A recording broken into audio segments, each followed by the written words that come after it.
राहिलेले जगातील सर्वात मोठे संघटन भाजपा म्हणजे कर्तव्यनिष्ठ कार्यकर्त्यांचे प्रेरणास्थान। भाजपा म्हणजे आत्मनिर्भर विचारधारेचे उगमस्थान।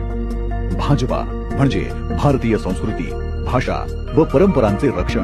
आणि भाजपा म्हणजे विकसित भारताच्या स्वप्नपूर्तीची वाटचाल।